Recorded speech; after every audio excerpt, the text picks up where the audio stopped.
सबसे बड़ी खबर का। हरियाणा में पंचायत चुनाव की आहट से सूबे में सियासी माहौल काफी गर्मा गया।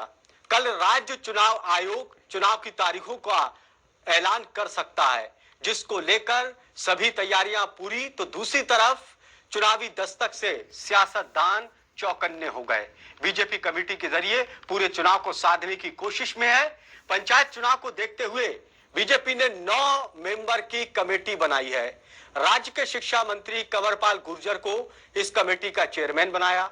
सीएम मनोहर लाल, प्रदेश अध्यक्ष ओपी धनखड़ सहित पार्टी के दूसरे वरिष्ठ नेता चुनाव पर मंथन लगातार कर रहे हैं। वहीं आम आदमी पार्टी के लिए हरियाणा में होने जा रहा पंचायत चुनाव को विधानसभा से पहले का सेमीफाइनल मैच मानकर चल रही है कि क्या स्थिति हो सकती है। पंचायत चुनाव में पार्टी की पूरी धमक दिखाई दे रही है आम आदमी पार्टी की। इसको लेकर राज्यव्यापी यात्रा भी शुरू हो गई। तो दूसरी तरफ कांग्रेस ने भी कमर कस ली। कांग्रेस भी पूरी तैयारियां कर रही है।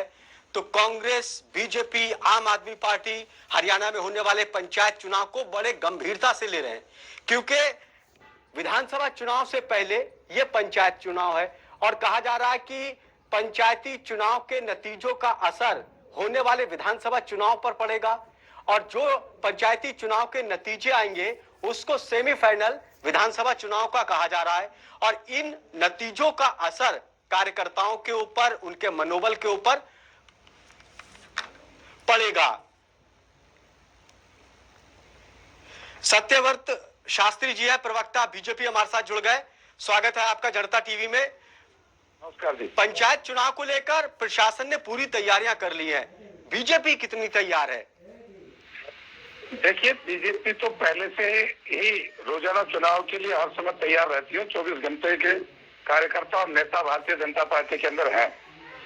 और जो पंचायत चुनाव है वो पंचायत चुनाव भारतीय जनता पार्टी की उस इच्छा की पूर्ति का संकेत है, जिनके अंदर पिछड़े वर्ग को जो राजनीतिक रूप से बहुत लंबे समय से एक उनके लिए जगह नहीं था, तो उस ऐसे वर्ग को राजनीतिक प्रतिनिधित्व देने के लिए जो अमेंडमेंट करना था, उन्होंने सुप्रीम कोर्ट के जो निर्देश थे और सरकार के जो एक इच्छा शक्ति थी उसकी पूर्ति के लिए पूरा हो गया काम। और कल चुनाव आयोग इस बात की घोषणा करेगा कि हरियाणा में पंचायत चुनाव हो। और भारतीय जनता पार्टी का मामला केवल इतना है कि हमें एक बार जैसे चुनाव डिक्लेयर होंगे तो हमारे चुनाव समिति की बैठक होगी, उसके अंदर निर्णय होना है कि जिला परिषद के चुनाव हम सिंबल पर लड़े या ना लड़े, बस जी। ताकि हम पंचायत समिति जिला और अपने सत्यव्रत जी, पंचायती चुनाव को लेकर क्या ऐसे मुद्दे होंगे जो बीजेपी जनता के बीच में जाएगी और कहेगी देखिए हमने इन मुद्दों को लेकर या ये सहूलियतें हमने आपको दी हैं जिसके आधार पर आप हमारे सिंबल पर जो प्रत्याशी हैं उनको वोट दें? देखिए, इसमें दो बातें हैं। पहले तो हमें निर्णय ये करना है कि हम चुनाव सिंबल पर लड़ेंगे कि नहीं। जब चुनाव सिंबल पर लड़ेंगे, हमारे प्रत्याशी के चुनाव प्रचार में हम जाएंगे तो हमारे मुद्दे भारत सबका साथ सबका विकास, ग्राम्य विकास के प्रति जो पिछले 75 साल में किसी भी सरकार के बजट से माननीय प्रधानमंत्री नरेंद्र मोदी के बजट में सबसे ज्यादा बजट ग्राम को फोकस करके काम किया है, वो हमारा एक आधार रहेगा। सुशासन हमारा एक आधार रहेगा। लेकिन ये विषय तब होगा जब हम सिंबल पर चुनाव लड़ेंगे।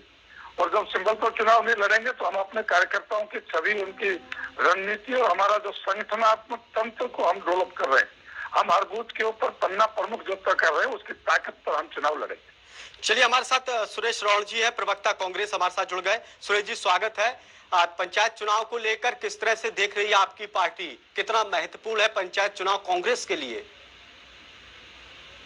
ये पंचायत का चुनाव कांग्रेस पार्टी के लिए भी और हरियाणा प्रदेश के वासियों के लिए भी अति महत्वपूर्ण है।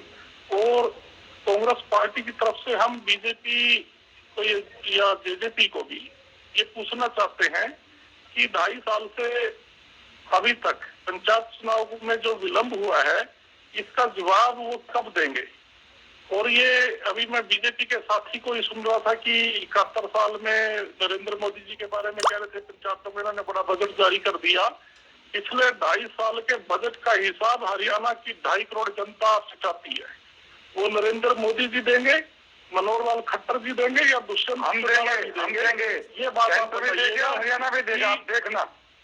बीच में नहीं बोलते। 2.5 साल का जो पंचायत